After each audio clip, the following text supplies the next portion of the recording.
মিষ্টি সকালে শুভেচ্ছা নিয়ে মিষ্টি দিদির হেসেলে সবাইকে স্বাগত। সবাই দেখো, সকাল সকাল কিন্তু আমি একদম তোমাদের দেখো আজকে কি বলো তো, একদম শীতের প্রথমের একটা সিজনের সবজি নিয়ে চলে এসেছি একদম তরতাজা পালং শাক।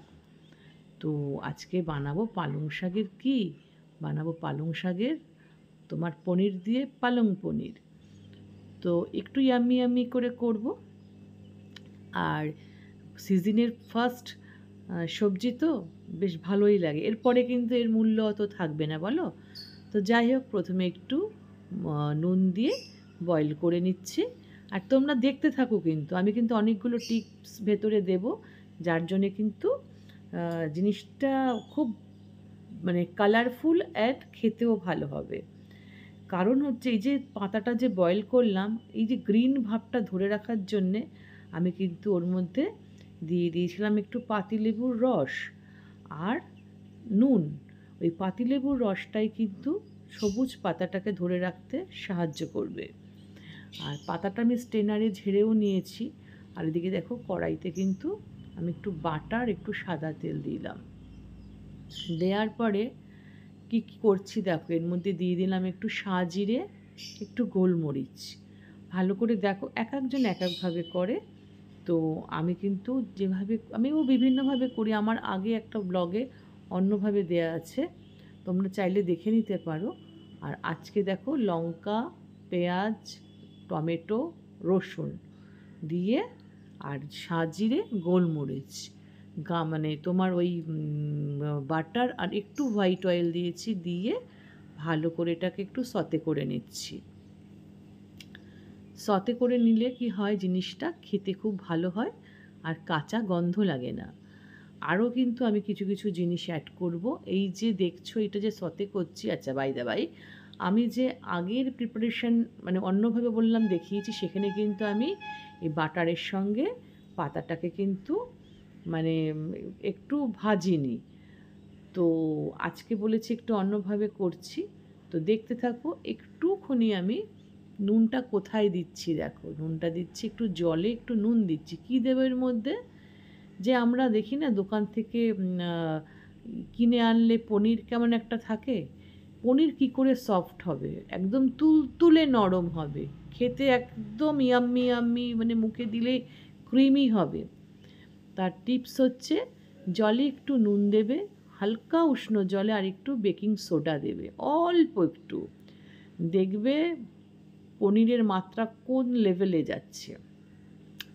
তো যাই হোক, এটা কিন্তু বয়েল করার দরকার নেই, একটু গরম হলেই নামিয়ে দেবার। এর মধ্যে দিয়ে দিচ্ছি 8-9টা টুকরো কাজু বাদাম। বলেছি আজকে দেখতে থাকো।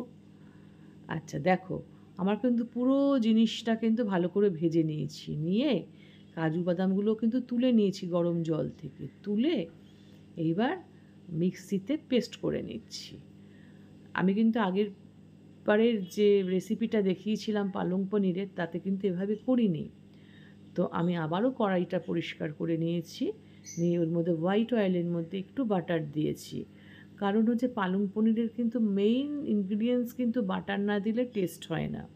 পাঞ্জাবিরা তো আরও দেয়, মানে ওরা তো মুঠো মুঠো দেয়। দেখো এখানে এলাচ আর দারচিনিটা একটু ওই বাটার আর হোয়াইট অয়েলের মধ্যে দিয়ে দিলাম।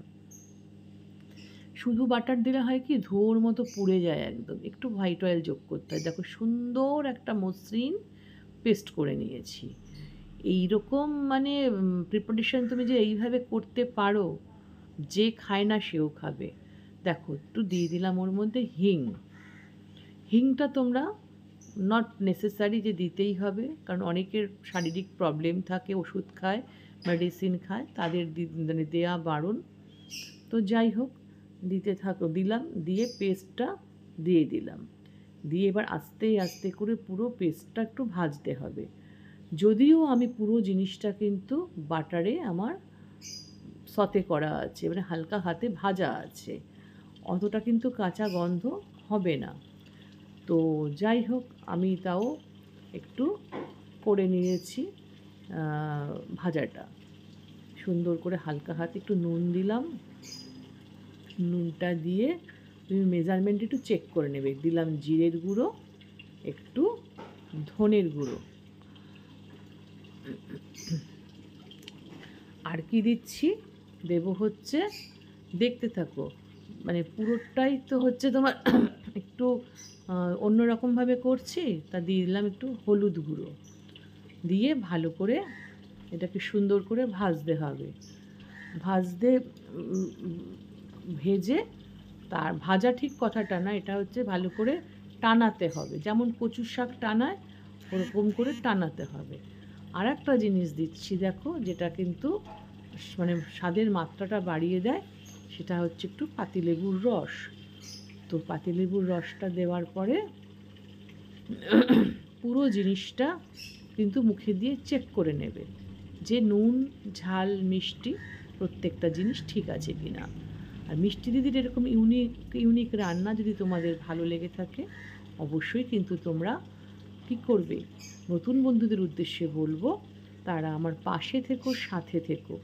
আর কিন্তু ডিটেলসে বললাম না পাশে থাকার অর্থ কী আর সাথে থাকার অর্থটা কী। আর পুরনো বন্ধুদের তো অসংখ্য অসংখ্য ভালোবাসা, তাদেরকে নতুন করে কিছু বলার নেই, শুধু বলবো তোমরা আমার বন্ধু হয়ে চিরকাল পাশে থেকো। হ্যাঁ, দেখো কথা বলতে বলতে কিন্তু আমার কমপ্লিট হয়ে গেল। আর তোমরা প্রত্যেকে ভালো থেকো, সুস্থ থেকো, সাবধানে থেকো, নিরাপদে থেকো। আবার একটা নতুন সকালে তোমাদের কাছে হাজির হব। চলো, টাটা।